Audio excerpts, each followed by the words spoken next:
रसिक श्रोते हो, दर्शक हो, मित्र हो, बंधूंनो आणि भगिनींनो, मार्मिक कट्ट्यावर आज आपण महिला दिनाच्या औचित्याने संवाद साधत आहोत आमच्या भगिनी सौ तेजश्रीताई मनोज बायगुडे यांच्याशी. ताई, पंढरपूर म्हटल्यावर डोळ्यासमोर उभा राहतो पांडुरंग.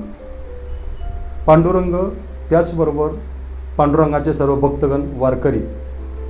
आणि पंढरपूरला दरवर्षी शेकडो किलोमीटर प्रवास करून हजारो म्हणण्यापेक्षा लाखो वारकरी येत असतात. मग या वारकऱ्यांसाठी विशेष तुमचे काय प्रयत्न असतात किंवा त्यांना तुम्ही सेवा काय पुरवता, तर त्याबद्दल दादा आमच्या श्रोत्यांना सांगा. सुंदर ते ध्यान उभे विठेवरी, करकटेवरी ठेवून या.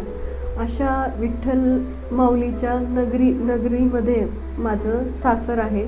त्यामुळे विठू माऊलीशी संबंध आला की आपसुकच वारकऱ्यांशी संबंध येतो. वारकऱ्यांसाठी नेहमीच काम करायला मला आवडतं. जसं की आमच्या मंगलज्योती नेत्रालयातर्फे आम्ही दर आषाढी वारीला फ्री चेकअप करतो. तसंच आम्ही आषाढी वारीमध्ये हॉस्पिटलमध्ये असो किंवा बाहेर डॉक्टर श्रद्धा कदम, तसेच रेखा चंद्रराव, डॉक्टर यलमार, आम्ही सगळे मिळून रस्त्यावर सगळ्या वारकऱ्यांना औषध उपचार देत असतो.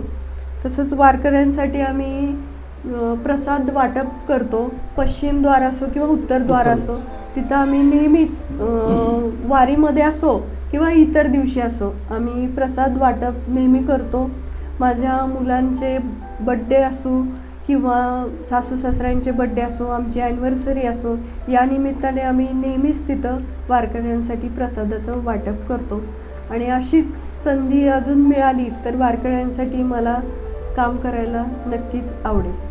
वा, म्हणजे पंढरपूरला येणाऱ्या वारकऱ्यांची सेवा करण्याचा हा जो भाव आहे प्रत्येक पंढरपूरकरांचा, तो खरोखरच खूप मनस्वी आणि आनंद देणारा असाच आहे.